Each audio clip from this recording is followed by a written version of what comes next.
എഫേസ്യ ലേഖനം 2:19. എഫേസ്യ ലേഖനം 2:19. എഫേഷ്യൻസ് 2:19. എഫേസ്യർ 2:19. ആകയാൽ നിങ്ങളിനി അന്യന്മാരും പരദേശികളുമല്ല, വിശുദ്ധന്മാരുടെ സഹപൗരന്മാരും ദൈവത്തിൻ്റെ ഭവനക്കാരുമത്രേ. ദൈവത്തിൻ്റെ ഭവനക്കാർ എന്നുള്ള വിഷയമാണ് ഈ ആഴ്ച മുഴുവനും നാം ചിന്തിപ്പാൻ പോകുന്നത്. നമുക്ക് പ്രാർത്ഥിക്കാം. കർത്താവേ, പാലായിൽ ഈ ഓഡിറ്റോറിയത്തിൽ ഞങ്ങൾക്ക് ഇപ്രകാരം കൂടിയൊരുവാൻ തന്ന നല്ല അവസരത്തിനായി നന്ദിയോട് സ്തോത്രം. കൂട്ടിക്കൊണ്ടുവന്നതിൻ്റെ ദാസന്മാർക്കായി സ്തോത്രം. ദൈവത്തിൻ്റെ പരിശുദ്ധാത്മാവേ, നീയാണ് ഞങ്ങളുടെ അധ്യാപകൻ. ഞങ്ങളെ പഠിപ്പിക്കണമേ. എന്നെയും എന്നോടുകൂടെ ഇവിടെ കൂടി വന്നിരിക്കുന്ന എല്ലാ നിൻ്റെ മക്കളെയും ഇന്ന് രാവിലെ സമയം പഠിപ്പിക്കണമേ. പരിശുദ്ധാത്മാവേ, നിന്നാൽ എഴുതപ്പെട്ട വചനം നിൻ്റെ സഹായത്താൽ മാത്രമേ ഞങ്ങൾ ഗ്രഹിപ്പാൻ കഴിയുകയുള്ളൂ. ആകയാൽ നീ ഞങ്ങളെ സഹായിച്ചു മനസ്സിലാക്കണമേ. ദൈവവചനം മനസ്സിലാക്കുവാൻ തടസ്സമായി ആരുടെയെങ്കിലും ഹൃദയത്തെ ഈ ലോകത്തിൻ്റെ ദൈവം അടച്ചു വച്ചിട്ടുണ്ടെങ്കിൽ, തടഞ്ഞു വച്ചിട്ടുണ്ടെങ്കിൽ, യേശുവിൻ്റെ നാമത്തിൽ അപ്രകാരമുള്ള ഹൃദയങ്ങളെ തുറക്കുവാൻ ഞാൻ യേശുവിൻ്റെ നാമത്തിൽ കൽപ്പിക്കുന്നു. കർത്താവേ, നിൻ്റെ നാമം ഞങ്ങളുടെ മധ്യേ മഹത്വപ്പെടുത്തണമേ. യേശുവിൻ്റെ വിലയേറിയ നാമത്തിൽ തന്നെ, ആമേൻ. ഇവിടെ അപ്പോസ്തലനായ പൗലോസ് പറയുന്നത്, ആകയാൽ നിങ്ങളിനിയും അന്യന്മാരും പരദേശികളുമല്ല, വിശുദ്ധന്മാരുടെ സഹപൗരന്മാരും ദൈവത്തിൻ്റെ ഭവനക്കാരുമത്രേ. എഫേസ്യയിലുള്ള വിശ്വാസികളെ കുറിച്ച് അപ്പോസ്തലനായ പൗലോസ് എഴുതിയിരിക്കുന്നത്, നിങ്ങൾ ദൈവത്തിൻ്റെ ഭവനക്കാരത്രേ.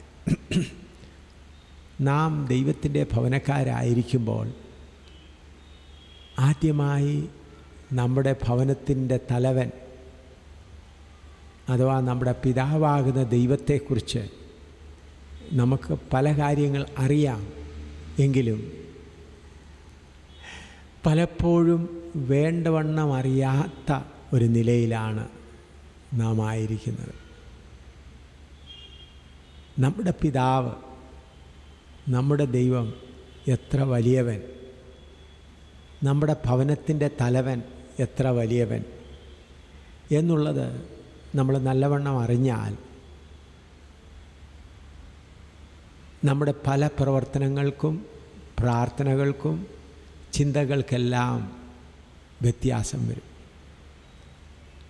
ഉദാഹരണമായി, ഒരു വീട്ടിൽ നല്ല പണക്കാരനായ ഒരു പിതാവുണ്ടെങ്കിൽ ആ കാര്യം ആ കുടുംബത്തിലുള്ള മകൻ അറിയാമെങ്കിൽ ഒരു കാലത്തും വെളിയിൽ പോയി തെണ്ടി പിച്ച വാങ്ങുകയില്ല, യാചിക്കുകയില്ല. കാരണം എൻ്റെ പിതാവ് ഇത്ര വലിയ ധനവാനാണ്, ഞാൻ അവൻ്റെ മകനാണ്, അതുകൊണ്ട് ഞാൻ വെളിയിൽ പോയി മറ്റുള്ളവരോട് യാചിച്ച് വല്ലതും വാങ്ങുന്നത് എൻ്റെ പിതാവിന് അപമാനകരമാണ് എന്നുള്ളതായ പരിജ്ഞാനം ആ മകൻ ഉണ്ടായിരിക്കും. പലപ്പോഴും നാം നമ്മുടെ ദൈവം എത്ര വലിയവൻ എന്നുള്ളത് മനസ്സിലാക്കാത്തത് കൊണ്ട് പല സമയത്തും പ്രയാസങ്ങൾ വരുമ്പോൾ, കഷ്ടങ്ങൾ വരുമ്പോൾ, ശോധനകൾ വരുമ്പോൾ നാം പതറിപ്പോകാറുണ്ട്. ദാനിയേലിൻ്റെ പുസ്തകം 11-ാം അധ്യായത്തിൻ്റെ 32-ാം വാക്യം വായിച്ചാട്ടെ. Daniel 11:32. Daniel chapter 11 verse 32. Daniel 11:32 വായിച്ചാട്ടെ. നിയമത്തിന് വിരോധമായി ദുഷ്ടത പ്രവർത്തിക്കുന്നവരെ അവൻ ഉപായം കൊണ്ട് വഷളാക്കും. എങ്കിലും തങ്ങളുടെ ദൈവത്തെ അറിയുന്ന ജനം ഉറച്ചു നിന്ന വീര്യം പ്രവർത്തിക്കും. എങ്കിലും തങ്ങളുടെ ദൈവത്തെ അറിയുന്ന ജനം, അതിൻ്റെ ശരിയായ ഭാഷയിൽ പറയുമ്പോൾ, but the people that do know there God shall be strong and do exploits. തങ്ങളുടെ ദൈവത്തെ അറിയുന്ന ജനം. ശത്രു എത്ര വലിയവനായി എതിർ ക്രിസ്തുവിൻ്റെ സമയത്തെക്കുറിച്ചാണ് ഇവിടെ പറയുന്നത്. അവൻ വളരെ വഷളത്വമായി പ്രവർത്തിക്കുമ്പോൾ ദൈവത്തെ അറിയുന്ന ജനം ഉറച്ചു നിന്ന്, എന്ന മലയാളത്തിൽ എന്താണ് ഉറച്ചു നിന്ന്? വീര്യം പ്രവർത്തിക്കും. But the people that do know their God shall be strong and do exploits. ദൈവത്തെ അറിയുന്ന ജനം. ദൈവത്തെ അറിയുക എന്ന് നാം പറയുമ്പോൾ പലപ്പോഴും നമ്മുടെ കൽപ്പനയിൽ, നമ്മുടെ ചിന്താമണ്ഡലത്തിൽ ഉത്ഭവിക്കുന്ന ചില കാര്യങ്ങളാണ് സാധാരണ നാം ഓർത്തു പോകാറുള്ളത്. വിശേഷാൽ ഇന്ത്യയിൽ ദൈവത്തിൻ്റെ രൂപത്തെ ഉണ്ടാക്കുന്നവരാണ് വലിയൊരു ഭൂരിഭാഗം. അവിടെയായി ദൈവങ്ങളുടെ രൂപം ഉണ്ടാക്കി വച്ചിട്ടുണ്ട്. ദൈവങ്ങളെ പൊക്കി കൊണ്ടുപോകുന്നുണ്ട്. ഓരോ വർഷം തോറും ചില ദൈവങ്ങളെ വെള്ളത്തിൽ മുക്കി ഇത് കളയുന്നുണ്ട്. ദൈവങ്ങളെ നല്ലവണ്ണം കഴുകി ശുദ്ധീകരിച്ച് ദൈവങ്ങളെ ശുശ്രൂഷിക്കുന്ന ഭൂരിഭാഗം പാർക്കുന്ന ഒരു രാജ്യമാണ് ഇന്ത്യ മഹാരാജ്യം. എല്ലാ വർഷവും എത്രത്തോളം ദൈവങ്ങളെയാണ് ഉണ്ടാക്കുന്നത്. അപ്പോൾ അങ്ങനെയുള്ള ജനങ്ങളുടെ മധ്യത്തിലിരിക്കുമ്പോൾ ദൈവം എത്ര വലിയവൻ എന്നുള്ള ചിന്ത നമ്മുടെ മധ്യേ കുറഞ്ഞു പോകാനുള്ള സാധ്യതകളുണ്ട്. അവിടെയായി ദൈവങ്ങൾക്ക് കാഴ്ചവസ്തുക്കളും ദൈവങ്ങളുടെ മുൻപിൽ മുട്ടുമേൽ നടക്കുന്നതും കരയുന്നതും ഇതെല്ലാം കാണുമ്പോൾ നമ്മുടെ ദൈവത്തെക്കുറിച്ചുള്ള ആ യഥാർത്ഥ ജ്ഞാനം, ആ തിരിച്ചറിവ് നമ്മിൽ കുറഞ്ഞു പോകാൻ വളരെ സാധ്യതയുണ്ട്. അതുകൊണ്ട് നമ്മുടെ പിതാവാകുന്ന ദൈവത്തെ, നമ്മുടെ ഭവനത്തിൻ്റെ ഉടയവൻ, നമ്മുടെ തലവനായ ദൈവത്തെ, അവൻ എത്രമാത്രം വലിയവൻ എന്നുള്ളത് പൂർണ്ണമായി ഗ്രഹിപ്പാൻ നമുക്ക് സാധ്യമല്ല. നാം മനുഷ്യരായതുകൊണ്ട് നാം എത്ര ശ്രമിച്ചാലും അത് പൂർണ്ണമായി ഗ്രഹിപ്പാൻ നമുക്ക് കഴിയുകയില്ല. അതുകൂടാതെ പരിശുദ്ധാത്മാവിൻ്റെ സഹായത്താൽ നമ്മൾക്ക് ആവശ്യമുള്ളിടത്തോളം എത്രത്തോളം നാം ആഗ്രഹിക്കുന്നു അത്രത്തോളം ഗ്രഹിപ്പാൻ പരിശുദ്ധാത്മാവ് നമ്മളെ സഹായിക്കുകയും ചെയ്യും. നമ്മുടെ ദൈവത്തിൻ്റെ കാര്യങ്ങളെക്കുറിച്ച് നാം നോക്കുമ്പോൾ സൃഷ്ടിയിൽ കൂടെ ദൈവം എത്ര വലിയവനെന്ന് വെളിപ്പെടുത്തിയിട്ടുണ്ട്. സൃഷ്ടിയിൽ കൂടെ നോക്കുമ്പോൾ അത് യഥാർത്ഥമായി ചിന്തിക്കുന്നവർക്ക് ദൈവം എത്ര വലിയവനാണ് എന്നുള്ളത് ദൈവം വെളിപ്പെടുത്തി കൊടുത്തുകൊണ്ടിരിക്കുന്നുണ്ട്. സൃഷ്ടിയിൽ കൂടെയും അതുകൂടാതെ മനസ്സാക്ഷിയിൽ കൂടെയും ദൈവം എത്ര വലിയവൻ. റോമാലേഖനത്തിലേക്കൊന്ന് വരാം. റോമാലേഖനം 1-ാം അധ്യായത്തിലേക്ക്.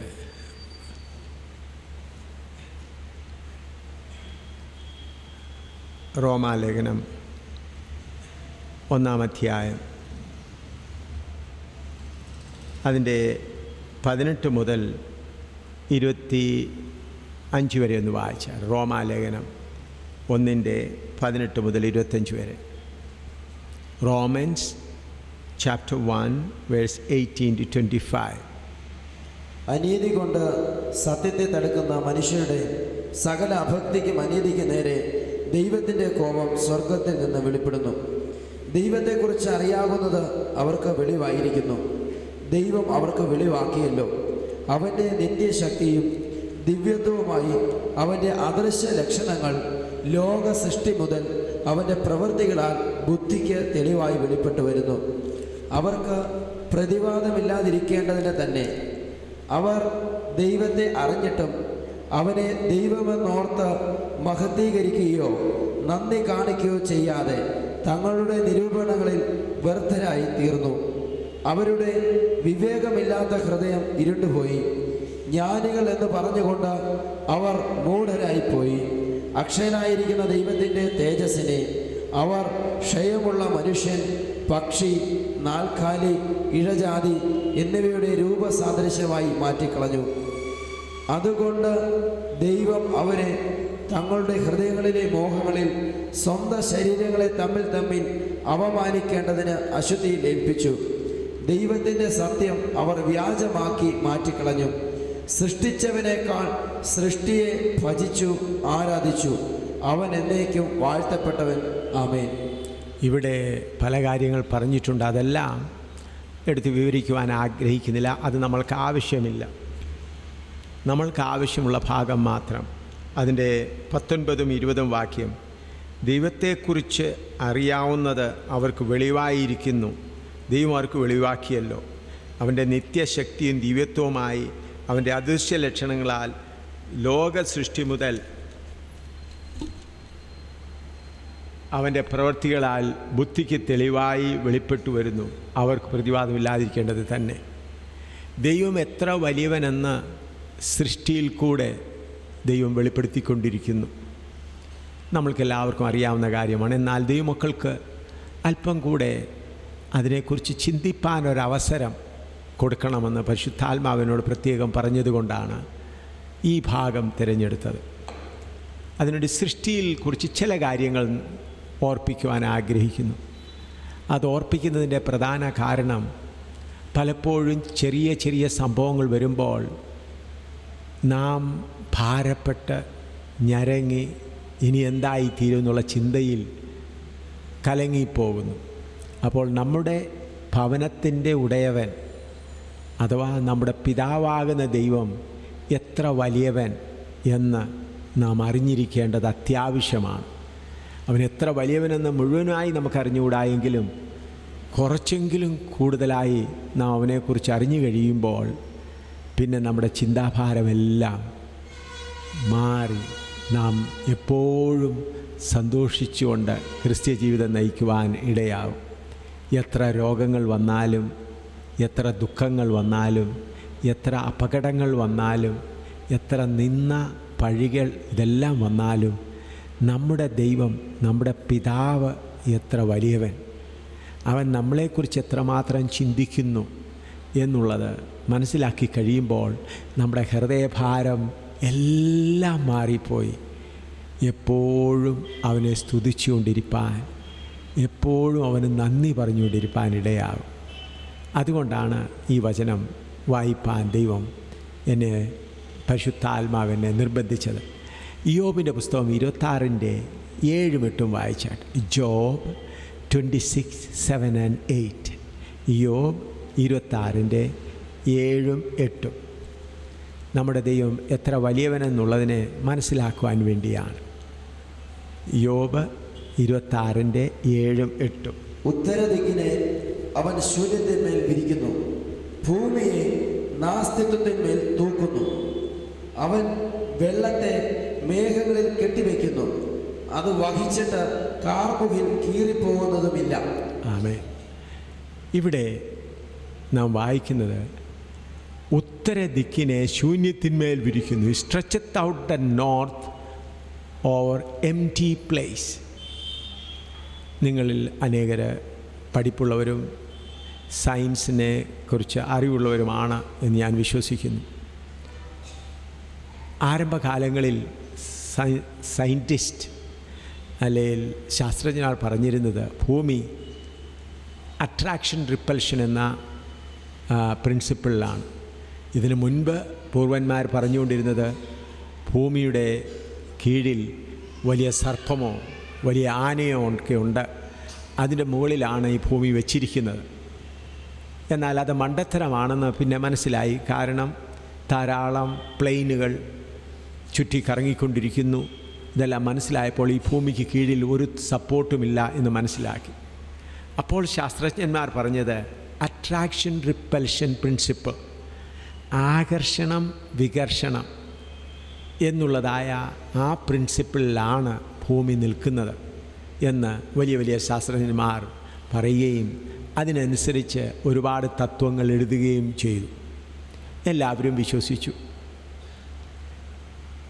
എന്നാൽ സ്പേസ്, ശൂന്യ ആകാശത്തെ അളക്കുവാൻ ഉള്ളതായ മെഷീനുകൾ അല്ലെങ്കിൽ അതിനുള്ളതായ ഉപകരണങ്ങൾ ലഭിച്ചു കഴിഞ്ഞപ്പോൾ ശൂന്യ ആകാശം, ഭൂമിയും സൂര്യനും അതിൻ്റെ ഇടയ്ക്കുള്ള ചന്ദ്രനും ഇടയ്ക്കുള്ള ശൂന്യ ആകാശത്തെ അളന്നു നോക്കിയപ്പോൾ കുറച്ച് സ്ഥലം വളരെ വിസ്താരമേറിയതും കുറച്ച് സ്ഥലം വളരെ വീതി കുറഞ്ഞതും അവർ കണ്ടുപിടിച്ചപ്പോൾ കുറച്ച് സ്ഥലങ്ങളിൽ 93 മൈൽ മാത്രം, മറു സ്ഥലത്ത് 463 നോട്ടിക്കൽ മൈൽസ്, 463 മൈൽ. അപ്പോൾ കുറച്ച് ഭാഗത്ത് കുറവും കുറച്ച് ഭാഗത്ത് കൂടുതലും കണ്ടപ്പോൾ അവർക്ക് ആകെ വിഷമമായി. കാരണം ആകർഷണം വികർഷണം എന്നുള്ള നിലയിൽ ഒരേ ആകർഷണം ഇടേണ്ടതിൻ്റെ ചുറ്റുപാടും ഒരേ അളവിലുണ്ടെങ്കിൽ മാത്രമേ ആ പ്രിൻസിപ്പിൾ നിൽക്കുകയുള്ളൂ. ആ തത്വം അതിലേതെങ്കിലും ഒരു ഭാഗത്തോട് കൂടി പോയി പെട്ടെന്ന് സൂര്യന്മേൽ ആകർഷിച്ച് അത് നശിപ്പിക്കപ്പെട്ടു പോകും. അപ്പോൾ ഈ ശൂന്യാകാശത്തെ അളന്നു കഴിഞ്ഞ് അതിൻ്റെ കാര്യങ്ങൾ മനസ്സിലാക്കിയപ്പോൾ സയൻറ്റിസ്റ്റ് പറയാൻ തുടങ്ങി, നമ്മൾ ചിന്തിച്ചത് വളരെ തെറ്റായിപ്പോയി. അങ്ങനെ ആകർഷണത്തിലും വികർഷണത്തിലും അട്രാക്ഷനിലും റിപ്പൽഷനിലും അല്ല ഭൂമിയും ഗ്രഹങ്ങളും നിൽക്കുന്നത്. അവർ മുമ്പേ പറഞ്ഞത് സൂര്യനും മറ്റുള്ള ഗ്രഹങ്ങളും അട്രാക്ഷൻ റിപ്പൽഷൻ പ്രിൻസിപ്പിളാണ്. എന്നാൽ അങ്ങനെയല്ല. ഇപ്പോൾ പഴയ എഴുതിയ പുസ്തകങ്ങളിൽ ഇപ്പോഴും കോളേജിലൊക്കെ പഠിപ്പിക്കുന്ന പുസ്തകങ്ങൾ അത് തന്നെയായിരിക്കും പഠിപ്പിക്കുന്നത്. അത് അവരുടെ അറിവുകേടാണ്. എന്നാൽ സയൻറ്റിസ്റ്റ് അതല്ല എന്ന് മനസ്സിലാക്കി. അത് കഴിഞ്ഞ് അവർ മനസ്സിലാക്കിയത് ഗ്രാവിറ്റേഷൻ പുൾ, ഗ്രാവിറ്റേഷൻ അനുസരിച്ച് വലിക്കുന്ന ആ വലിവിൻ്റെ ഇതിലാണ് നിൽക്കുന്നത് എന്ന് ഈ അടുത്ത കുറച്ച് കാലങ്ങൾ, ഒരു 10 വർഷത്തിന് മുൻപ് വരെ, 10 അല്ല, ഒരു 6-7 വർഷത്തിന് മുൻപ് വരെ അവർ ചിന്തിച്ചിരുന്നു. ഗ്രാവിറ്റേഷണൽ പുൾ, ഗുരുത്വാകർഷണ ശക്തി, അതിലാണ് നിൽക്കുന്നത്. എന്നാൽ ഒരു 5-6 വർഷമായി അവർക്ക് മനസ്സിലായി ഭൂമിയും സൂര്യനും ചന്ദ്രനും നക്ഷത്രങ്ങളും അതെല്ലാം വളരെ വേഗത്തോടെ വടക്ക് ദിക്കിലേക്ക് ഓടിക്കൊണ്ടിരിക്കുകയാണ്. അതിൻ്റെ സ്പീഡ് വളരെ അധികമാണ്. അതെത്ര ഓടിക്കൊണ്ടിരിക്കുന്നു. അപ്പോൾ അവർ പറയുന്നത് ഇതിൻ്റെ യാത്ര ഇതിൻ്റെ അന്ത്യം എവിടെയാണെന്ന് ആർക്കും അറിഞ്ഞുകൂടാ. അത് കണ്ടു കഴിഞ്ഞപ്പോൾ അവർ പറഞ്ഞു, ശാസ്ത്രജ്ഞന്മാർ പറഞ്ഞു, ഞങ്ങൾക്ക് തെറ്റുപറ്റിപ്പോയി. ഞാൻ അമേരിക്കയിലായിരിക്കുമ്പോൾ ഹൂസ്റ്റണിലും മറ്റുള്ള പല ന്യൂയോർക്കിലുള്ള പല വലിയ സയൻറ്റിസ്റ്റുമാരുമായിട്ട് ചർച്ച ചെയ്യുവാൻ എനിക്ക് അല്പം അവസരം കർത്താവ് എനിക്ക് നൽകി തന്നു. അവരെന്നെ ഈ ശൂന്യാകാശ ഹൂസ്റ്റണിലുള്ള അതെല്ലാം കൊണ്ട് കാണിക്കാനായിട്ട് കൊണ്ടുപോയി. അപ്പോൾ അവരുമായിട്ട് ചർച്ച ചെയ്യുവാൻ കർത്താവ് എനിക്ക് അവസരം തന്നു. അപ്പോൾ ഞാൻ അവരോട് പറയുന്നത് കണ്ടപ്പോൾ അവർ വളരെ അത്ഭുതപ്പെട്ടു പോയി. നിങ്ങൾക്കെല്ലാം ഇതെങ്ങനെ ഗ്രഹിപ്പാനിടയായി? ഞങ്ങളിതിനെക്കുറിച്ച് അന്വേഷിച്ചുകൊണ്ടിരിക്കുകയാണല്ലോ. ഇവിടെ 1000 വർഷങ്ങൾക്ക് മുൻപ് ദൈവത്തിൻ്റെ ആത്മാവിനാൽ ഇയ്യോബ് എഴുതി വച്ചിരിക്കുകയാണ്, ഭൂമിയെ അവൻ ഉത്തരദിക്ക്, ഭൂമിയും അതിനുള്ളതെല്ലാം മലയാളത്തിൽ വായിക്കുമ്പോൾ എന്താണ്, ഉത്തരദിക്കിനെ അവൻ ശൂന്യത്തിന്മേൽ വിരിക്കുന്നു. ഇംഗ്ലീഷിൽ വായിക്കുമ്പോൾ stretcheth out the north over the empty place. അപ്പോൾ അത് അങ്ങനെ വിസ്തരിച്ചു കൊണ്ടിരിക്കുകയാണ്.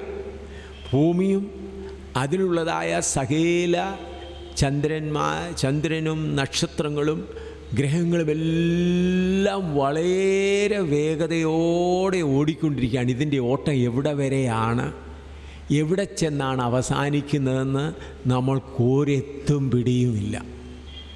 അപ്പോൾ അതെല്ലാം നടത്തുന്നവനാണ് നമ്മുടെ പിതാവ്. ഇത് നമ്മൾ മനസ്സിലാക്കണം. നാം ആരുടെ മക്കളാണ്? ഈ ഉത്തര ദിക്കിനെ നിരന്തരം വിപുലീകരിച്ചുകൊണ്ടിരിക്കുന്ന ആ ദൈവമാണ് എൻ്റെ പിതാവ്. അതുകൂടാതെ ഭൂമി അവൻ ശൂന്യത്തിന്മേൽ നിർത്തിയിരിക്കുകയാണ്. ഹല്ലേലൂയ! ഇത്ര വലിയ ഭൂമിയെ ഈ ചെറിയ കെട്ടിടത്തിന് ഇതിൻ്റെ റൂഫിനെ താങ്ങത്തക്കണമുള്ള ഭിത്തി ഇവിടെയുണ്ട്. അതുകൊണ്ടാണ് ഈ റൂഫ് നിൽക്കുന്നത്. ഇത് നോക്കിയാൽ ഈ കെട്ടിടത്തിനും പാലാ പട്ടണത്തിനും കേരളം മുഴുവനും അതുപോലെ ഇന്ത്യ മഹാരാജ്യം മുഴുവനും ലോകം മുഴുവനും ഒന്ന് എടുത്തു നോക്കിയാൽ എത്ര ഭാരമാണുള്ളത്. ഈ ഭാരമുള്ള ഭൂമിയെ അവൻ്റെ ശബ്ദത്തിന്മേൽ തൂക്കി നിർത്തുവാൻ കഴിവുള്ള അവനാണ് നമ്മുടെ പിതാവ്. നമ്മുടെ പിതാവ് എത്ര വലിയവൻ എന്ന് പലപ്പോഴും ഞാൻ ജീവിതത്തിൽ അനേക കഷ്ടങ്ങൾ നേരിടുവാൻ കർത്താവ് എനിക്കിടയായി. അനേക ഉപദ്രവങ്ങൾ, അപകടത്തിൽ ചൈനയിൽ, നേപ്പാളിൽ എത്ര പ്രാവശ്യം പോലീസിൻ്റെ കസ്റ്റഡിയിൽ ചൈനയിലും ആകുവാനിടയായി. അപ്പോൾ എത്രമാത്രം പ്രതികൂലങ്ങളുടെ മധ്യത്തിലെല്ലാം പോയിക്കൊണ്ടിരുന്നപ്പോൾ എന്നെ ബലപ്പെടുത്തിയത് എൻ്റെ പിതാവ് എത്ര വലിയവനാണ്, ഞാൻ ആരുടെ മകനാണ്, എൻ്റെ അപ്പച്ചൻ, എൻ്റെ പിതാവ് എത്ര വലിയവനാണ് എന്നുള്ളത് പൂർണ്ണമായി അറിഞ്ഞതുകൊണ്ടല്ല, കുറച്ചൊക്കെ ഒരറിവ് എൻ്റെ ഹൃദയത്തിൽ അല്പമായിട്ട് കിട്ടിയപ്പോൾ ഇത്ര വലിയവനാണല്ലോ എൻ്റെ പിതാവ്. ഈ ഭൂമിയെ മുഴുവനും ഒറ്റ വാക്കിനാൽ ശൂന്യത്തിന്മേൽ നിർത്തുവാൻ അവന് കഴിയുണ്ടെങ്കിൽ ഹല്ലേലൂയ, ഇത്ര അത്ഭുതങ്ങളെല്ലാം ചെയ്യും അവൻ എൻ്റെ പിതാവാണെങ്കിൽ ഞാൻ എൻ്റെ ചെറിയ ചെറിയ കാര്യങ്ങളെ ഓർത്ത് എന്തിനു ഭാരപ്പെടുന്നു? ഈ ഭൂമി, ഇത്ര വലിയ ഭൂമി അവൻ്റെ ശബ്ദത്തിൽ തൂക്കി നിർത്താൻ കഴിയുമെങ്കിൽ എൻ്റെ കുടുംബത്തിൻ്റെ ഭാരം, എൻ്റെ ജോലിയുടെ ഭാരം, എൻ്റെ മറ്റുള്ള ഭാരങ്ങൾ എന്താ? ഒന്നുമില്ലല്ലോ. ഞാൻ അവൻ്റെ മകനാണല്ലോ, ഞാൻ അവൻ്റെ മകളാണല്ലോ. അവൻ ഇത്രയും ഒറ്റ ശബ്ദം കൊണ്ട് ഈ ഭൂമിയെ തൂക്കി നിർത്താൻ കഴിയുമെങ്കിൽ എളിയവനായ എന്നെ, അവൻ്റെ മകനാക്കിയ എന്നെ വെറും ഭൂമിയെ തൂക്കി നിർത്തുമെങ്കിൽ തൻ്റെ രക്തം കൊണ്ട് വിലയ്ക്ക് വാങ്ങി അവൻ്റെ കുടുംബത്തിൽ ജനിപ്പാൻ ഭാഗ്യം ലഭിച്ച നമ്മൾക്ക് നാം എങ്ങനെയാണ് അവൻ്റെ കുടുംബത്തിൽ വന്നത്? കയറി വന്നതല്ല, അവൻ്റെ ദയ കൊണ്ട് വന്നതല്ല. 1 പത്രോസ് 1:23 വായിച്ചാട്ട് നമ്മൾ എങ്ങനെയാണ് അവൻ്റെ ഭവനത്തിൽ വന്നത്? അങ്ങനെ കയറി വന്നതാണോ? എങ്ങനെയാണ് നാം അവൻ്റെ ഭവനത്തിൽ വരുവാനിടയായത്? 1 പത്രോസ് 1:23, 1 Peter 1:23. എങ്ങനെയാണ് നാം അവൻ്റെ ഭവനത്തിലേക്ക് വന്നത്? കെടുന്ന ബീജത്താലല്ല, കെടാത്തതിനാൽ ജീവനുള്ളതും നിലനിൽക്കുന്നതുമായ ദൈവവചനത്താൽ തന്നെ നിങ്ങൾ വീണ്ടും ജനിച്ചിരിക്കുന്നു. പ്രിയമുള്ളവരെ, നാം ദൈവത്തിൻ്റെ ഭവനത്തിൽ ജനിക്കപ്പെട്ടവരാണ്. നമ്മൾ അവിടെ ഇവിടെയും പാപികളായി കിടന്നപ്പോൾ ദയ കൊണ്ട് ദൈവത്തിന് നമ്മുടെ മേൽ ദയ തോന്നി എന്നുള്ളത് വാസ്തവമാണ്. എന്നാൽ നാം ദൈവത്തിൻ്റെ ഭവനക്കാരായി തീർന്നത് അവൻ്റെ ഭവനത്തിൽ ജനിച്ചത് കൊണ്ടാണ്. ജനനത്താൽ നാം അവൻ്റെ ഭവനത്തിൽ ആയിത്തീർന്നിരിക്കുക. ദൈവത്തിൻ്റെ ദയയാൽ നമ്മൾ ഭവനത്തിൽ വന്നു. ദൈവത്തിൻ്റെ ദയ നമ്മളോടുണ്ടായി എങ്കിലും നമ്മൾ ദൈവത്തിൻ്റെ ഭവനക്കാരായി തീർന്നത് എന്തുകൊണ്ടാണ്? അവൻ്റെ ഭവനത്തിൽ നാം ജനിക്കപ്പെട്ടു. വചനമാകുന്ന വിത്ത് നമ്മുടെ ഉള്ളിൽ വന്നു. ഉദാഹരണമായി ഒരു ഭാര്യയും ഭർത്താവും കൂടെ ആയിരിക്കുമ്പോൾ ഭർത്താവിൻ്റെ വിത്ത് ഭാര്യയിൽ വന്നിട്ടാണ് മക്കൾ ജനിക്കുന്നത്. അങ്ങനെയാണ് ആ മക്കൾ ആ വീട്ടിന് അവകാശികളായിത്തീരുന്നത്. അതുപോലെ വചനമാകുന്ന വിത്ത് നമ്മിൽ വന്നു. അങ്ങനെയാണ് നമ്മിൽ ജനനം നടന്നത്. ആ വചനമാകുന്ന വിത്ത് ആരാണ്? യോഹന്നാൻ 1:1 വായിച്ചാട്ട്.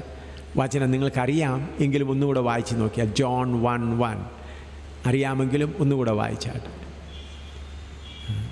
യോഹന്നാൻ 1:1, ജോൺ ചാപ്റ്റർ 1 വേഴ്സ് 1. യോഹന്നാൻ്റെ സുവിശേഷം 1-ാം അധ്യായം. ആദിയിൽ വചനമുണ്ടായിരുന്നു, വചനം ദൈവത്തോടു കൂടെ ആയിരുന്നു, വചനം ദൈവമായിരുന്നു. ആ വചനമാകുന്ന വിത്താണ് നമ്മിൽ വന്നിരിക്കുന്നത്. ഒരു അപ്പൻ്റെ മകൻ അല്ലെങ്കിൽ മകളോ ജനിക്കപ്പെട്ടതുപോലെ വചനമാകുന്ന വിത്തിനാൽ നാം ദൈവത്തിൻ്റെ ഭവനത്തിൽ ജനിക്കപ്പെട്ടു. ദൈവം നമ്മുടെ പിതാവായി തീർന്നത് എന്തുകൊണ്ട്? സാധാരണ പാവപ്പെട്ടവരെല്ലാം കുറച്ച് പണമുള്ളവരെയും അല്ലെ പ്രായമുള്ളവരെയും കണ്ട് പപ്പ, അപ്പച്ച എന്നൊക്കെ വിളിക്കാറുണ്ട്. പണമുള്ളവരെയും അല്ലെങ്കിൽ പ്രായമുള്ളവരെയും കണ്ടിട്ട് അപ്പച്ച അപ്പച്ച എന്ന് വഴി പോകുന്നവരെല്ലാം വിളിക്കാറുണ്ട്, പപ്പ എന്നൊക്കെ വിളിക്കാറുണ്ട്. അങ്ങനെയല്ല, അവരാരും കുടുംബത്തിൽ ജനിച്ചവരല്ല. അവർ പ്രായം കണ്ടിട്ട് വിളിക്കുന്നു എന്നേ ഉള്ളൂ. അവരെന്തെങ്കിലും പ്രയാസം വരുമ്പോൾ അവർക്ക് പോവുകയും ചെയ്യും. എന്നാൽ സ്വന്തം വിത്തിനാൽ സ്വന്തം ശരീരത്തിൽ നിന്ന് ജനിക്കപ്പെട്ടവർ അവർ അവകാശത്തോടുകൂടെ ആ പിതാവിൻ്റെ കൂടെ വസിക്കുന്നവരാണ്. അപ്പോൾ ഇനിയും നമ്മൾ നമ്മുടെ ജനനത്തെക്കുറിച്ച് വീണ്ടും കർത്താവിൻ്റെ വരവിന് താമസമെങ്കിൽ നാളെ സംസാരിക്കുന്നതാണ്. ദൈവത്തിൻ്റെ വചനം ഇന്ന് നമ്മുടെ പിതാവ് എത്ര വലിയവനെന്നുള്ളത് ചിന്തിക്കാം. അപ്പോൾ അതിനൊന്ന് ഓർപ്പിക്കാൻ വേണ്ടിയാണ്. നമ്മുടെ പിതാവ് എത്ര വലിയവനാണ്. നാം അവൻ്റെ മക്കളായി തീർന്നത് ജനനത്താലാണ്. നാം അവൻ്റെ കുടുംബത്തിൽ ജനിക്കപ്പെട്ടവരാണ്. വചനമാകുന്ന വിത്ത് നമ്മിലേക്ക് വന്നു. നാം അതിനു വേണ്ടി ചെയ്തതൊന്നേ ഉള്ളൂ, കർത്താവേ എൻ്റെ കുറവുകൾ എന്നോട് ക്ഷമിക്കണമേ, എൻ്റെ ഹൃദയം നിനക്ക് വേണ്ടി തുറക്കുന്നു, നീ എൻ്റെ ഉള്ളിൽ വരണമേ എന്ന് നമ്മൾ പ്രാർത്ഥിച്ചപ്പോൾ വചനമാകുന്ന വിത്ത് നമ്മുടെ ഉള്ളിലേക്ക് കടന്നു വരുവാനിടയായി. അങ്ങനെയാണ് നാം ദൈവത്താൽ ജനിക്കപ്പെടുവാൻ ഇടയായിത്തീർന്നത്. കർത്താവിന് സ്തോത്രം. അപ്പോൾ ദൈവമക്കളായി നാം തീർന്നത് ദൈവത്തിൻ്റെ വചനപ്രകാരം ജനിക്കപ്പെട്ടത് കൊണ്ടാണ്. നമ്മുടെ മതം മാറുകയല്ല നടന്നത്, നമ്മുടെ വീട് മാറി, ഗ്രഹം മാറി. വീട് മാറി, വീടെന്ന് പറയുന്നത് ശരിയാണ്, നമ്മുടെ ഗ്രഹം, ഭവനം മാറി. ഇതിനു മുൻപ് സാത്താൻ്റെ ഭവനത്തിലുള്ളവരായിരുന്നു. അവിടുന്ന് എവിടേക്ക് വന്നു? ദൈവഭവനത്തിലേക്ക് മടങ്ങി വരുവാനിടയായി. ഞാൻ വടക്കേ ഇന്ത്യയിൽ പഠിപ്പിക്കുന്നത് ധർമ്മ പരിവർത്തൻ नहीं हुआ, घर परिवर्तन हुआ. ധർമ്മ പരിവർത്തൻ नहीं हुआ, घर परिवर्तन എന്ന് പറഞ്ഞാൽ ഭവനം മാറിയില്ല. എന്താണ് മാറിയത്? മതം മാറിയില്ല, ഭവനം മാറി. മതം മാറ്റമല്ല നടന്നത്, ഭവനമാറ്റം. ഇതിനു മുമ്പ് സാത്താൻ്റെ ഭവനത്തിലായിരുന്നു, അവിടുന്ന് എവിടേക്ക് കടന്നു വന്നു? ദൈവഭവനത്തിലേക്ക് കടന്നു വരുവാൻ കർത്താവ് നമുക്ക് ഇടയാക്കി. അപ്പോൾ ഭൂമിയെ അവൻ എന്തു ചെയ്യുന്നു? ഉത്തരദിക്കിനെ ശൂന്യത്തിന്മേൽ നിർത്തുന്നു. വീണ്ടും അതിൻ്റെ 26-ൻ്റെ 8-ാം വാക്യം കൂടെ വായിച്ചാട്ടെ. ഇയ്യോബിൻ്റെ പ്രവർത്തനം, ഇയ്യോബ് 26-ൻ്റെ 8. വെള്ളത്തെ മേഘങ്ങളിൽ കെട്ടിവെക്കുന്നു, നിങ്ങൾ അത് വഹിച്ചിട്ട് കാർമുകിൽ കീറിപ്പോകുന്നതുമില്ല. നിങ്ങൾ ശ്രദ്ധിക്കണേ. കേരളത്തിൽ നമുക്കറിയാമല്ലോ, മേഘത്തിനകത്ത് വെള്ളം നിൽക്കുന്നു. ആ മേഘത്തെ അങ്ങനെ കെട്ടി നിർത്തിയിരിക്കുന്നതിൻ്റെ പുറകിലുള്ള തത്വം എന്താണ്? ഇന്നുവരെയും ശാസ്ത്രജ്ഞന്മാർക്കത് കണ്ടുപിടിക്കാൻ കഴിഞ്ഞിട്ടില്ല. ഈ വെള്ളം ഇങ്ങനെ നിൽക്കുകയാണ്. ഏതെങ്കിലും ചെന്ന് മലയിലിടിച്ചാൽ ഉടനെ എന്താണ് ക്ലൗഡ് ബേസ്റ്റ് എന്ന് പറയും. മലയാളത്തിൽ എന്താ പറയുന്നത്? മേഘം ചെന്ന് ക്ലൗഡ് ബേസ്റ്റ് ആയ എല്ലാം കൂടെ വെള്ളം മുഴുവൻ ഒലിച്ച പട്ടണം അല്ലെങ്കിൽ ആ മല മുഴുവൻ ഒഴുകിപ്പോവും. കഴിഞ്ഞ വർഷം ലഡാക്കിൽ ക്ലൗഡ് ബേസ്റ്റ് ഉണ്ടായി. മേഘം ചെന്ന് മലമേലിടിച്ചപ്പോൾ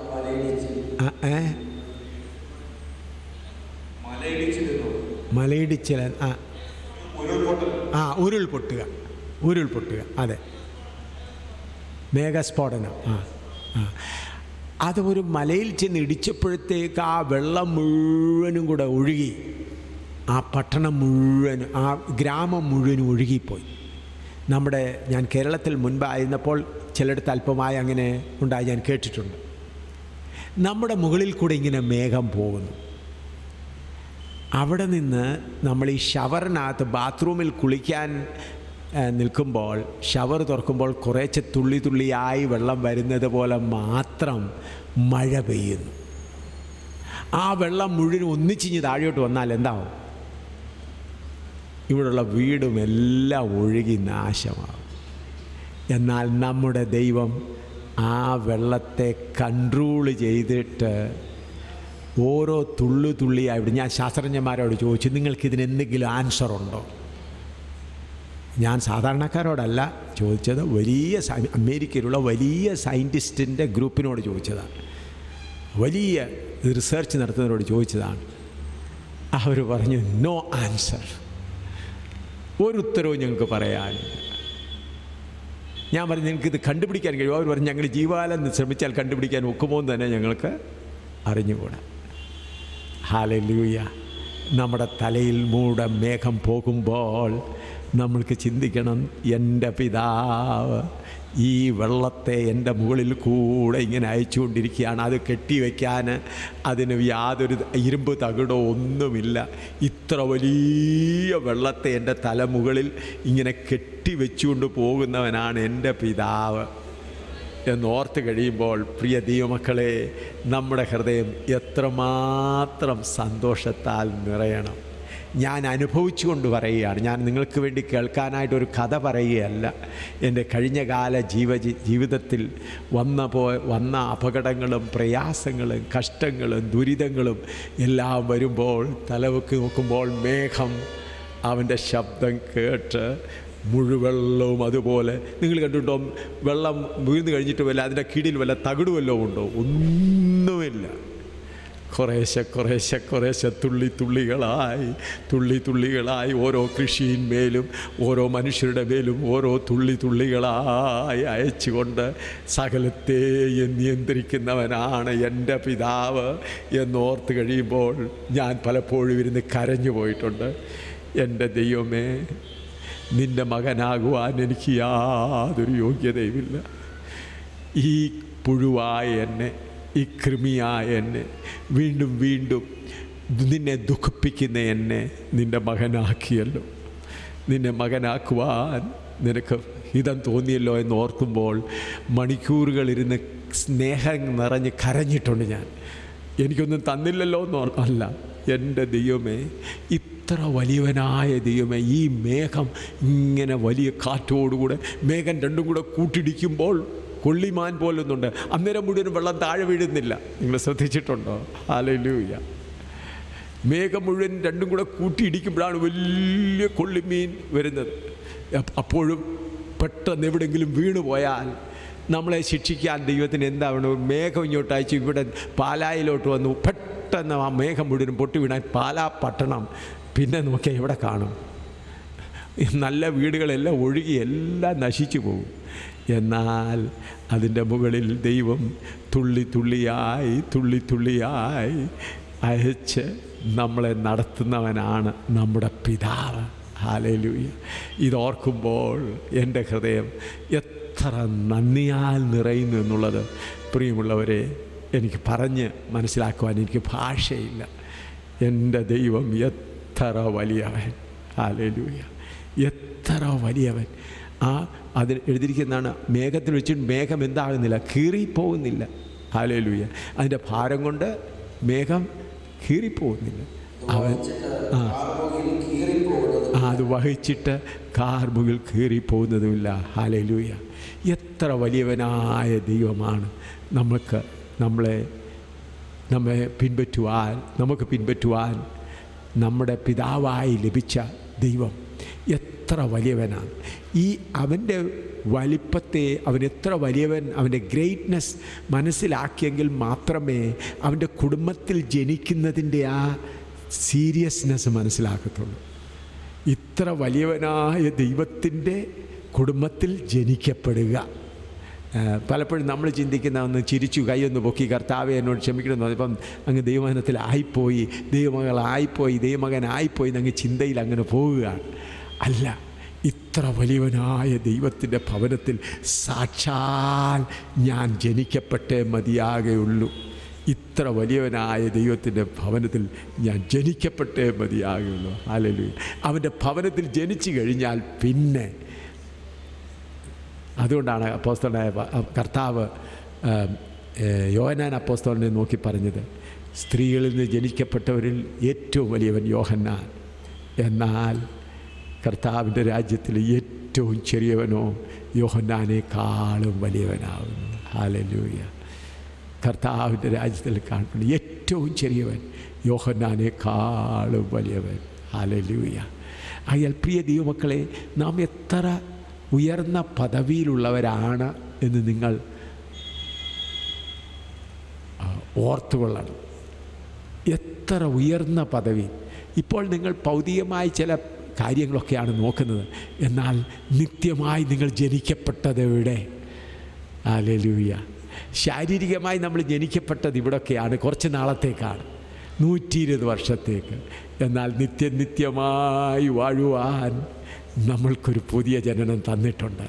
ഹല്ലേലൂയ. നിത്യമായി വാഴുവാൻ ഈ 120 വർഷത്തിനുള്ളിൽ ആ നിത്യമായി വാഴുവാനുള്ള ഒരുക്കമാണ് നമ്മൾ ചെയ്യുന്നത്. നമ്മുടെ പിതാവിനെ പോലെ ആയിത്തീരുവാൻ ഇത്രയും സമയം തന്നിട്ടുണ്ട്. അതാണ് നമ്മുടെ ദൈവത്തിൻ്റെ സ്നേഹം.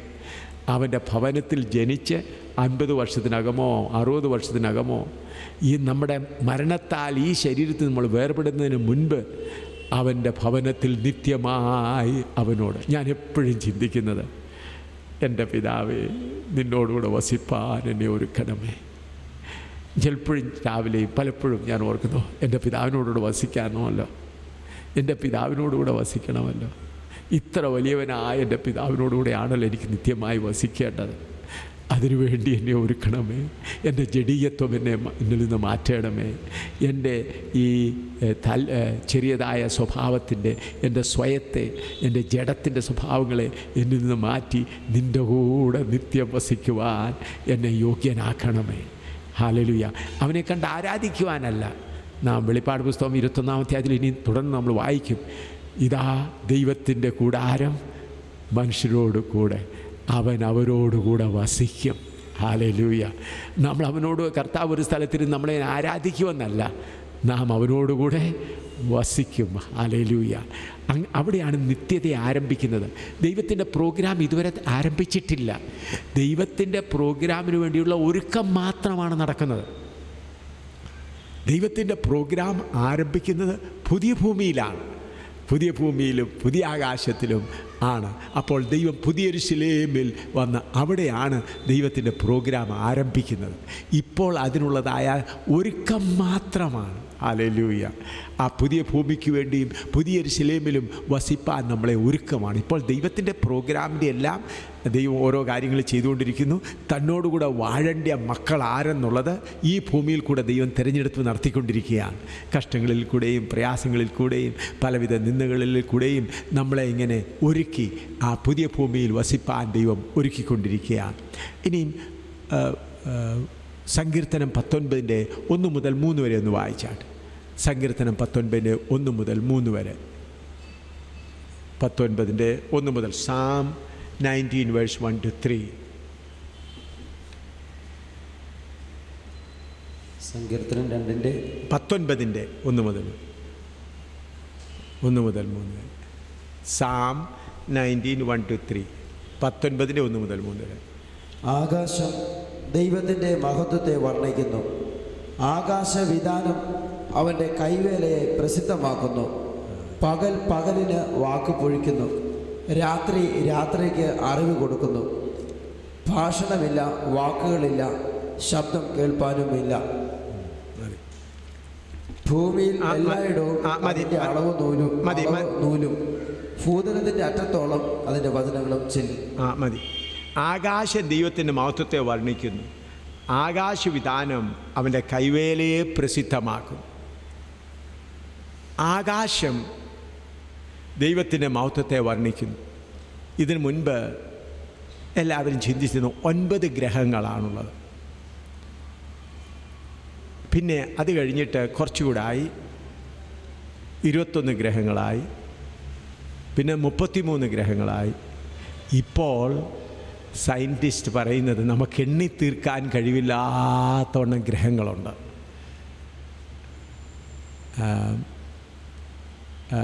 ഒരു വലിയൊരു ടെലസ്കോപ്പ് അവരയച്ചു. What's the name of that? Hubble telescope. Hubble telescope ഇപ്പോഴും പ്രവർത്തിച്ചുകൊണ്ടിരിക്കുകയാണ്. ഹവൽ ടെലസ്കോപ്പിൽ കൂടെ ഒരുപാട് ഗ്രഹങ്ങളുടെ ഫോട്ടോകൾ വന്നുകൊണ്ടിരിക്കുകയാണ്. ഇപ്പോൾ സയൻറ്റിസ്റ്റ് പറയുന്നത് നമുക്ക് എത്ര ഗ്രഹങ്ങളുണ്ട് നമുക്ക് എണ്ണാൻ പോലും കഴിവില്ലാത്തവണ്ണം അത്രമാത്രം ഗ്രഹങ്ങളുണ്ടെന്നാണ്. മുൻപ് പറഞ്ഞത് എന്താണ്? 9 ഗ്രഹങ്ങൾ. നമ്മുടെ പഴയ ശാസ്ത്രജ്ഞന്മാർ പഴയ രീതികളെല്ലാം ഈ വിവാഹമൊക്കെ നടക്കുന്നതൊക്കെ 9 ഗ്രഹങ്ങളുടെ കാര്യത്തിലാണ് നിർണയിച്ചുകൊണ്ടിരുന്നത്. 9 ഗ്രഹങ്ങൾ പോയി, 21 ഗ്രഹങ്ങൾ 12ആയി, 12 21ആയി, 33ആയി.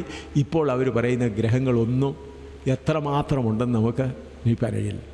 ഞാൻ ഈ ഗ്രഹങ്ങളുടെ കഴിഞ്ഞ വർഷം ഹോവൽ ടെലസ്കോപ്പ് അയച്ച ചില ഗ്രഹങ്ങളുടെ ചിത്രം കാണുവാൻ വേണ്ടി, യഥാർത്ഥമായ ചിത്രം, ഇത്ര ഭംഗിയായി, ഇത്ര ബ്യൂട്ടിഫുള്ളായി. Have you brought it? You have? നിങ്ങൾക്ക് ആർക്കെങ്കിലും അത് കാണണമെന്ന് താല്പര്യമുണ്ടെങ്കിൽ ഞങ്ങളതിൻ്റെ കോപ്പി കൊണ്ടുവന്നിട്ടുണ്ട്. CD നിങ്ങൾക്ക് വേണമെങ്കിൽ കാണാവുന്നതാണ്. രാത്രി സമയത്ത് അല്ലെങ്കിൽ വൈകുന്നേരം സമയത്ത് ഞങ്ങളതിൻ്റെ CD കൊണ്ടുവന്നിട്ടുണ്ട്. അതിൽ കാണാവുന്നതാണ്.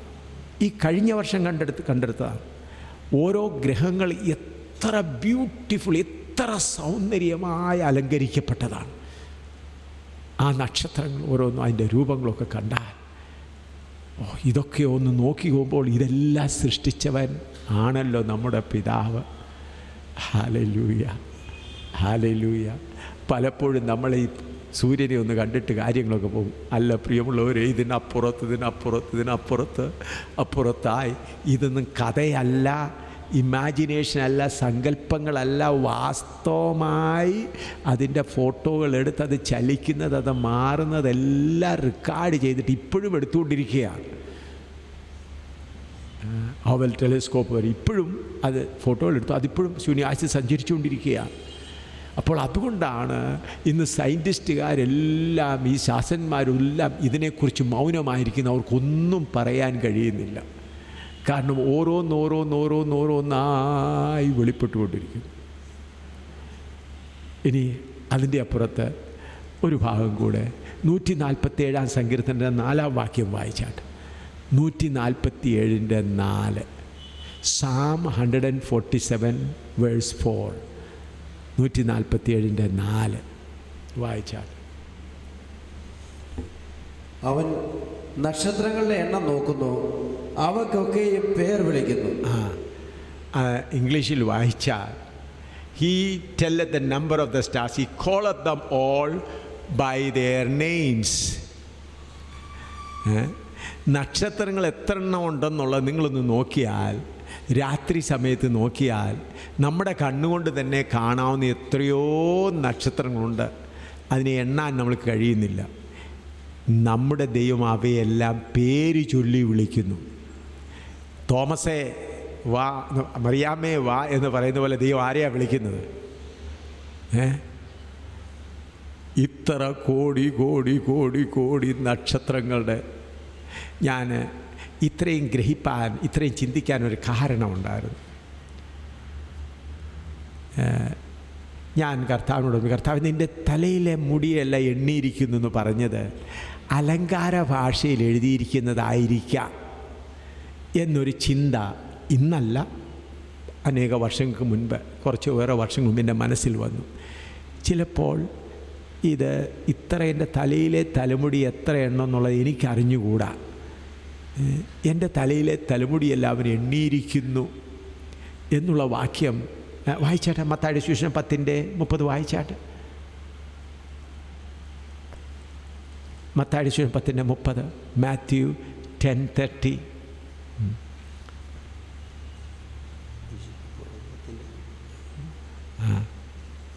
എന്നാൽ നിങ്ങളുടെ തലയിലെ രോമവും എല്ലാം എണ്ണപ്പെട്ടിരിക്കുന്നു. നിങ്ങളുടെ തലയിലെ രോമവും എല്ലാം എണ്ണപ്പെട്ടിരിക്കുന്നു. ഈ വാക്യം വായിച്ചിട്ട് ഞാനിങ്ങനെ ചിന്തിക്കാൻ തുടങ്ങി. എൻ്റെ ദൈവമേ, എൻ്റെ തലയിലെ രോമമെല്ലാം നീ എണ്ണപ്പെട്ടിരിക്കുന്നു പറയുമ്പോൾ ഒരു പക്ഷേ അത് സങ്കല്പം അലങ്കാര ഭാഷയായി എൻ്റെ കാര്യങ്ങളെല്ലാം നീ അറിയുന്നു എന്നുള്ളതിനെ ഗ്രഹിപ്പിക്കാൻ വേണ്ടി എഴുതിയിരിക്കുകയാണ്, അതിനുവേണ്ടിയാണ് യേശു പറഞ്ഞത് എന്നുള്ള ചിന്തയോടുകൂടെ ഞാൻ പ്രാർത്ഥിക്കാനിരുന്നു. പരിശുദ്ധാത്മാവേ, ഇതെന്നെ മനസ്സിലാക്കണമേ, ഇതിൻ്റെ ആഴം എന്നെ മനസ്സിലാക്കണമേ. അങ്ങനെ ഇന്നല്ല, കുറച്ച് വർഷങ്ങൾ മുൻപാണ് ഞാൻ ചിന്തിച്ചെന്താണ്, അലങ്കാര ഭാഷയിൽ എഴുതിയിരിക്കുകയാണ്, നിന്റെ തലയിലെ തലമുടിയെല്ലാം എണ്ണപ്പെട്ടിരിക്കുന്നതിൻ്റെ എല്ലാ കാര്യങ്ങളും അറിയുന്നുണ്ട്. പ്രിയമുള്ളവരെ, ദൈവം എന്നെ ആഴത്തിലേക്ക് ഇറക്കുവാൻ തുടങ്ങി. ഞാൻ പ്രാർത്ഥിക്കുമ്പോൾ ദൈവം എന്നോട് വാദിക്കുവാൻ തുടങ്ങി.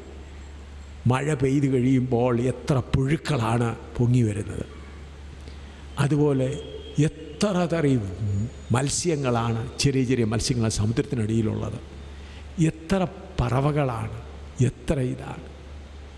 ഇതെല്ലാം ഓർത്ത് കഴിഞ്ഞപ്പോൾ ഈ വാക്യം കൂടെ എൻ്റെ മനസ്സിൽ വന്നു. അവൻ നക്ഷത്രങ്ങളെ പേര് ചൊല്ലി, നക്ഷത്രം ഇന്ന നക്ഷത്രം വാ എന്ന് പറയുമ്പോൾ ആ നക്ഷത്രം എന്ത് ചെയ്യുന്നു? വരുന്നു. ഇത്ര നക്ഷത്രങ്ങളെ വരെ എണ്ണുന്ന എൻ്റെ ദൈവം. ഞാൻ കരഞ്ഞുകൊണ്ട് പറഞ്ഞു, എൻ്റെ അപ്പച്ച എന്നോട് ക്ഷമിക്കണമേ. ഞാൻ എൻ്റെ തലയുടെ ബുദ്ധി കൊണ്ടാണ് അങ്ങനെ ചിന്തിച്ചു പോയത്. ഇത് സങ്കല്പമല്ല, ഇത് അലങ്കാര ഭാഷയല്ല. എൻ്റെ തലയിലെ തലമുടി പോലും അവൻ എണ്ണിയിരിക്കുന്നു. നക്ഷത്രങ്ങളെ അവൻ പേര് ചൊല്ലി വിളിക്കുന്നു. Hallelujah, hallelujah. നിങ്ങൾ രാത്രിയിലൊന്ന് നോക്കണേ, എത്ര കോടി നക്ഷത്രങ്ങളാണുള്ളത്. നമ്മൾ മത്തായിച്ച, തോമാച്ച, ലീലാമേ, മറിയാമേ എന്ന് നോക്കി അവരെ തിരിച്ചറിഞ്ഞ് വിളിക്കുന്നത് പോലെ, ഹല്ലേലൂയ, നമ്മുടെ ദൈവം. നമുക്ക് പ്രാർത്ഥിക്കാം. എൻ്റെ ഹൃദയം ഉരുകുന്നതിനാൽ അധികം സംസാരിപ്പാൻ എനിക്ക് കഴിയുന്നില്ല. ഹല്ലേലൂയ. അവൻ എത്ര വലിയവൻ.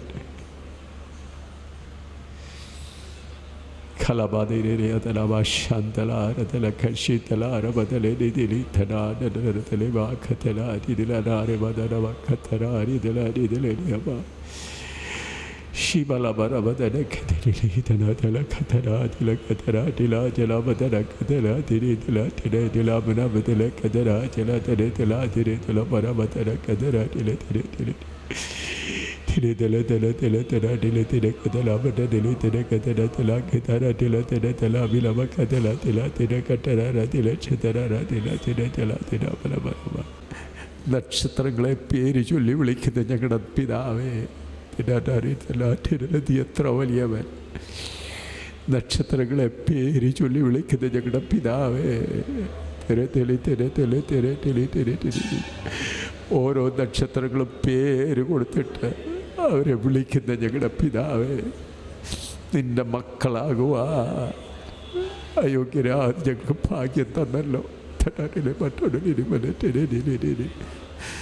നിന്റെ മകനാകുവാ, നിന്റെ മകളാകുവാ ഞങ്ങൾക്ക് ഭാഗ്യം തന്നല്ലോ. എത്ര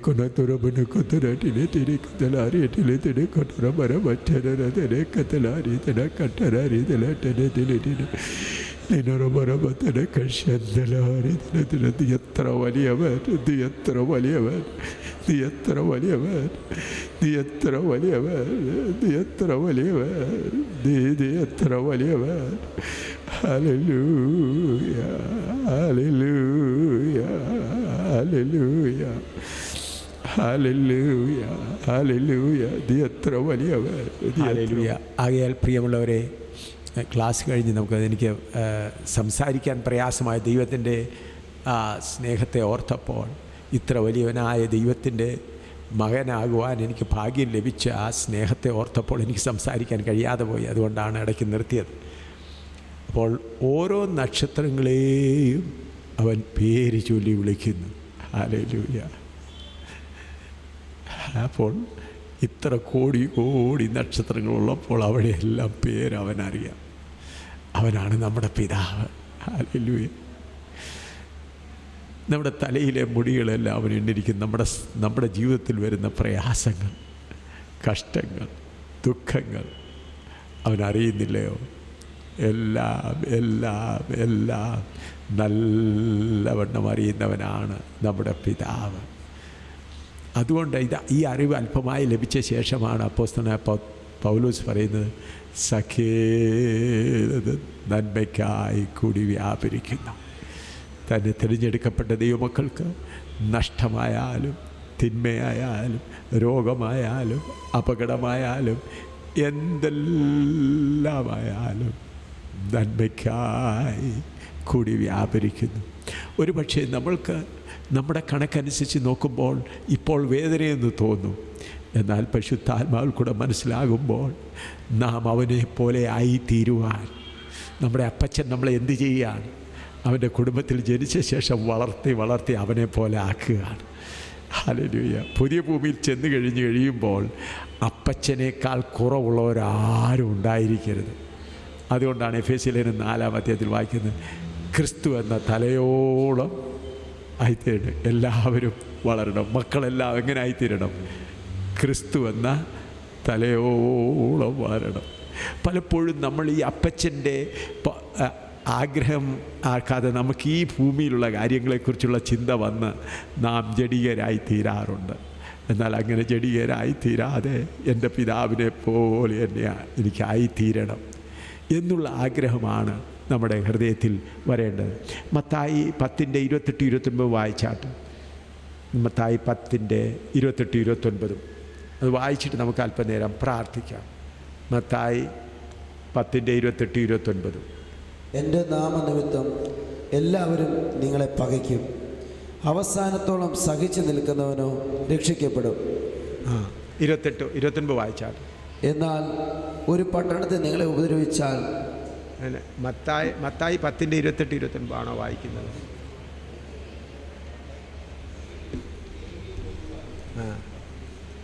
ദേഹിയെ കൊല്ലുന്ന അവിടുന്ന് വായിച്ചാൽ. ദേഹിയെ കൊല്ലുവാൻ കഴിയാതെ ദേഹത്തെ കൊല്ലുന്നവരെ ഭയപ്പെടേണ്ട. ദേഹിയെയും ദേഹത്തെയും നരകത്തിൽ നശിപ്പിപ്പാൻ കഴിയുന്നവനെ തന്നെ ഭയപ്പെടുവിൻ. കീപ്പോട്ട് വായിച്ചാൽ. കാശിന് 2 കുരുകിൽ വിൽക്കുന്നില്ലയോ? അവയിൽ ഒന്നുപോലും നിങ്ങളുടെ പിതാവ് സമ്മതിക്കാതെ നിലത്ത് വീഴുകയില്ല. എന്നാൽ മതി. കാശിന് 2 കുരിയിൽ വിൽക്കുന്നില്ലയോ? അന്ന് ആ കാലത്ത് പാവപ്പെട്ടവർ യാഗം കഴിപ്പാൻ പാവപ്പെട്ടവർക്ക് വേണ്ടി ചെറിയ ചെറിയ കുരിയിൽ പോലുള്ളതിനെ കൊണ്ടുവരുവാൻ ഒരു കാശിന് 2 കുരിയിലിനെ വിൽക്കും. കർത്താവ് പറയുന്നത് അതൊന്നുപോലും എൻ്റെ പിതാവ് അറിയാതെ നിലത്ത് വീഴുകയില്ല എന്ന് പറഞ്ഞാൽ, ഈ കുരിയിലിനെ എറിഞ്ഞ് വീഴ്ത്തുകയോ അല്ലെങ്കിൽ എടുത്തുകയോ ഇത് ചെയ്യുമ്പോൾ ആ കുരിയിലിനെ പോലും, നിങ്ങളിൽ എത്ര പേര് ഈ വചനം വിശ്വസിക്കുന്നുണ്ട്? നമ്മുടെ കർത്താവ് പറഞ്ഞതാണ്, ആ കുരിയിലൊന്നുപോലും എൻ്റെ പിതാവ് അറിയാതെ നിലത്ത് വീഴുകയില്ല. ദൈവമക്കളെ, ഇത് സത്യമാണെങ്കിൽ നാം വെറുതെ എന്തുമാത്രം ഭാരപ്പെട്ട് ഉപവാസം എടുക്കുന്നുണ്ട്. നമ്മുടെ ചെറിയ ചെറിയ കാര്യങ്ങൾക്ക് വേണ്ടി അങ്ങ് ഉപവാസം എടുത്താൽ സത്യാഗ്രഹം ഇരിക്കുകയാണ്. ഉപവാസം എടുക്കുന്നത് നല്ലതാണ്. അതെന്തിനു വേണ്ടിയാണ്? ദൈവത്തോടുകൂടെ വസിക്കുവാൻ. ഞാൻ ഉപവാസം, കർത്താവ് എനിക്ക് പ്രേരണ തരുമ്പോൾ അന്ന് എൻ്റെ ഭാര്യയോട് പോലും വർത്തമാനം പറയുകയില്ല, ന്യൂസ് പേപ്പറും വായിക്കുകയില്ല, ഫോൺ പോലും അറ്റൻഡ് ചെയ്യാതെ ദൈവത്തോട് മാത്രം സംസാരിക്കാൻ വേണ്ടി. അതാണ് കർത്താവ് പറഞ്ഞത്. എന്നാൽ ഇന്ന് മഹാത്മാഗാന്ധിയിൽ നിന്ന് നമ്മളൊരു ഉപവാസം കണ്ടുപിടിച്ചിട്ടുണ്ട്, സത്യാഗ്രഹ ഉപവാസം. 7 ദിവസം 3 ദിവസം കർത്താവ് എനിക്ക് ജോലി തന്നേ മതിയാകുകയുള്ളൂ, എനിക്ക് പ്രമോഷൻ തന്നേ മതിയാകുള്ളൂ, അല്ലെങ്കിൽ എൻ്റെ സഭ ഇങ്ങനെ തന്നെ. അതൊന്നും വചനപ്രകാരമല്ല. അതെല്ലാം മനുഷ്യ രീതിയിൽ വന്നു കയറിയതാണ്. ഇവിടെ എഴുതിയിരിക്കുന്ന, നിങ്ങൾ ചോദിക്കുന്നതിന് മുൻപേ മത്തായി 6:8 വായിച്ചാട്ട്. മത്തായി സുവിശേഷം 6:8 വായിച്ചാട്ട്. മത്തായി 6:8. അവരോട് തുല്യരാകരുത്, നിങ്ങൾക്ക് ആവശ്യമുള്ളത് ഇന്നതെന്ന നിങ്ങൾ യാചിക്കും മുമ്പേ നിങ്ങളുടെ പിതാവ് അറിയുന്നുവല്ലോ. അതിൻ്റെ 7 വായിച്ചാൽ. പ്രാർത്ഥിക്കുകയിൽ നിങ്ങൾ ജാതികളെ പോലെ ജൽപ്പന ചെയ്യരുത്, അതിഭാഷണത്താൽ ഉത്തരം കിട്ടുമെന്നല്ലോ അവർക്ക് തോന്നുന്നത്. ഇന്ന് ദൈവമക്കൾ പലരും അങ്ങനെ ആയിത്തീർന്നിരിക്കുകയാണ്. അതിഭാഷണത്താൽ കർത്താവേ കർത്താവേ കർത്താവേ, ഞാൻ നിൻ്റെ മകളല്ല, ഞാൻ ആഹാരം കഴിക്കുകയില്ല, ഞാൻ ആഹാരം എനിക്ക് തന്നേ മതിയാകുള്ളൂ. അപ്പോൾ ചില കർത്താവിൻ്റെ ദാസന്മാർ പറഞ്ഞ് നിങ്ങൾ ഓർത്തുകായിരിക്കും, ആ കനാന്യ സ്ത്രീ കർത്താവിൻ്റെ പുറകെ നടന്നു. കർത്താവിൻ്റെ പുറകെ നടന്നിട്ട് അപ്പോൾ കർത്താവ് പറഞ്ഞു, മക്കളുടെ ആഹാരം എടുത്ത് നായ്ക്കൾ കൊടുക്കില്ല, അപ്പം നായ്ക്കൾ കീഴിൽ വീഴുന്നത് ഭക്ഷിക്കുന്നല്ലോ എന്ന് പറഞ്ഞു. അതുപോലെ നിങ്ങൾ മുട്ടിപ്പായി പ്രാർത്ഥിക്കാം. പ്രിയമുള്ള, നമ്മൾ നായ്ക്കളല്ല, നമ്മൾ മക്കളാണ്. നമ്മൾ പിതാവിൻ്റെ കൂടെ മേശപ്പുറത്തിരുന്ന് കഴിക്കേണ്ടവരാ. കീഴ് വീഴുന്ന പറക്കുന്നവരാണോ നമ്മൾ? കീഴ് വീഴുന്ന പറക്കാനാണോ? കീഴ് വീഴുന്ന പറക്കാനാണെങ്കിൽ എന്തിനാ കുടുംബത്തിൽ ജനിച്ചത്? അവൻ്റെ കുടുംബത്തിൽ ജനിച്ചത് എന്തിനാ? കീഴ് വീഴുന്ന പറക്കാനാണോ? ഹല്ലേലൂയ. ഞാൻ നിങ്ങളോട് സത്യം പറയട്ടെ, ഞാൻ 1975 ജോലി രാജിവെച്ചു. അന്ന് സർക്കാർ ഗവൺമെൻറ് എനിക്ക് പ്രമോഷനൊക്കെ തന്നു. ഞാൻ പറഞ്ഞു ഞാൻ സ്വീകരിക്കുകയില്ല. അവർ പറഞ്ഞു കുറഞ്ഞ 2.5 വർഷം കൂടെ കഴിഞ്ഞാൽ മിനിമം പെൻഷനെങ്കിലും കിട്ടും. ഞാൻ പറഞ്ഞു ഒക്കുകയില്ല. അവർ 7 മാസം ഇരുന്ന് ആ ഗ്രാറ്റുവിറ്റി കിട്ടും. അന്നത്തെ ഗ്രാറ്റുവിറ്റി നല്ല തുകയാണ്, ഓഫീസർ ലെവലിൽ നല്ല തുകയാണ്.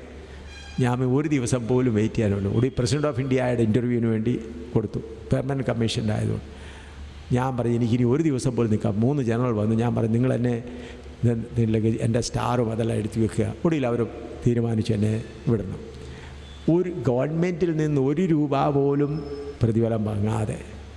അതുകൂടാതെ ഞാനൊരു സ്കൂട്ടർ എടുത്തതിൻ്റെ ലോൺ 2700 രൂപ ബാക്കിയുണ്ടായിരുന്നു. അതുകൊണ്ടൊന്ന് ട്രഷറിയിൽ അടച്ചിട്ട് ആണ് ഞാൻ ഇറങ്ങിയത്.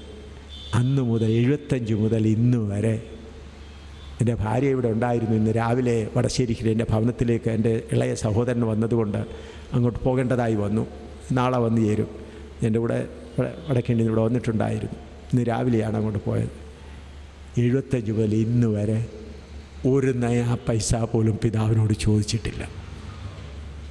ഒരു പ്രാവശ്യത്തെ ആഹാരം പോലും പിതാവിനോട് ചോദിച്ചിട്ടില്ല. ഒരു പ്രാവശ്യത്തെ വസ്ത്രം പോലും പിതാവിനോട് ചോദിച്ചിട്ടില്ല. ആരോടും കടമെടുത്തിട്ടുമില്ല. ഒരു നയാ പൈസയ്ക്ക് പോലും കടമെടുത്തിട്ടില്ല. ഒത്തിരി പട്ടിണിയൊക്കെ നടന്നിട്ടുണ്ട്. എന്നാൽ എനിക്ക് ധൈര്യത്തോടെ പറയാൻ കഴിയും, എൻ്റെ പിതാവ് ഇന്ന് വരെ നടത്തി. ഞാൻ അനുഭവസ്ഥനാണ്. ഹല്ലേലൂയ. എത്ര യോഗങ്ങൾ ലോകം മുഴുവൻ നടത്തിയിട്ടുണ്ട്. അമേരിക്കയിൽ നടത്തിയിട്ടുണ്ട്, ഫിലിപ്പീൻസിൽ, എവിടെയെല്ലാം നടത്തിയിട്ടുണ്ട്. എങ്ങും സ്തോത്രാഴ്ച എടുത്തിട്ടില്ല. ഹല്ലേലൂയ. എൻ്റെ പിതാവ് തക്ക സമയത്ത് ഞാൻ എൻ്റെ പിതാവ് എന്നെ നടത്തിയ കാര്യം പറഞ്ഞില്ല എങ്കിൽ അതെത്ര മോശമാണ്. ഹല്ലേലൂയ. പ്രിയമുള്ളവരെ, ഞാനിത് പറഞ്ഞത് പലപ്പോഴും പല കാര്യങ്ങളാൽ പലരും ഭാരപ്പെട്ടു പോകും. നമ്മുടെ പിതാവ് നമ്മളെ നടത്തുവാൻ എത്ര കഴിവുള്ളവനാണ്, എത്ര വലിയവനാണ്. കുരികിൽ വീഴുന്നെങ്കിൽ അവന് എന്ത് ചെയ്യുന്നു? അവൻ അറിയും. നമ്മൾ ചോദിക്കും മുൻപേ നമ്മുടെ എല്ലാവരും 1 പത്രോസ് 5:7 കൂടെ വായിച്ചാട്ട്. 1 പത്രോസ് 5:7, 1 Peter 5:7.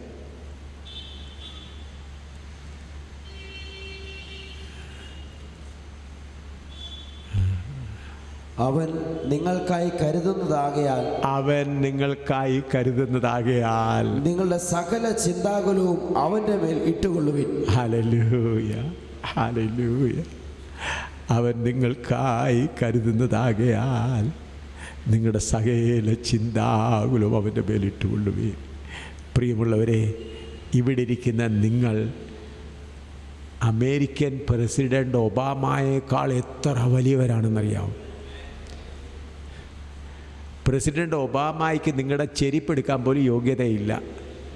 ഇത് പറയുമ്പോൾ നിങ്ങളെന്താ വിചാരിക്കും? ഒബാമ രക്ഷിക്കപ്പെട്ട ദൈവപൈതലിൻ്റെ ഒബാമ രക്ഷിക്കപ്പെട്ടു വന്നാൽ ഉയർന്നവനായിത്തീരാം. ഇന്ത്യയിലെ പ്രൈം മിനിസ്റ്ററൊക്കെ അല്ലെങ്കിൽ ഇന്ത്യയിലെ വലിയ പണക്കാരൊക്കെ അവരെവിടെ ഉണ്ട്? ദൈവപൈതലേ, ദൈവത്തിൻ്റെ കുടുംബത്തിൽ ജനിക്കുവാൻ നിനക്ക് ഭാഗ്യം ലഭിച്ചു എങ്കിൽ ഹല്ലേലൂയ, ഹല്ലേലൂയ. നമ്മെപ്പോലെ ശ്രേഷ്ഠന്മാർ ഈ ഭൂമിയിൽ ആരുമില്ല. ഹല്ലേലൂയ. നാം ദൈവത്തിൻ്റെ ഭവനക്കാരാണ്. സ്തോത്രം. ഈ കാര്യം മനസ്സിലാക്കി കഴിയുമ്പോൾ ജീവിതത്തിൽ വരുന്നതായ ഓരോ പ്രയാസങ്ങളെയും ധൈര്യത്തോടെ നേരിടുവാൻ ഇടയാകും. വിശ്വാസത്തിൽ ഉറച്ചു നിൽപ്പാൻ നിങ്ങൾക്ക് കഴിയും. അതുകൊണ്ടാണ് നമ്മൾ വായിച്ചല്ലോ, തങ്ങളുടെ ദൈവത്തെ അറിഞ്ഞ ജനം ഉറച്ചു നിന്ന് എന്തു ചെയ്യും? വീര്യം പ്രവർത്തിക്കും. തങ്ങളുടെ ദൈവത്തെ അറിഞ്ഞ ജനം ഉറച്ചു നിന്ന് വീര്യം പ്രവർത്തിക്കും.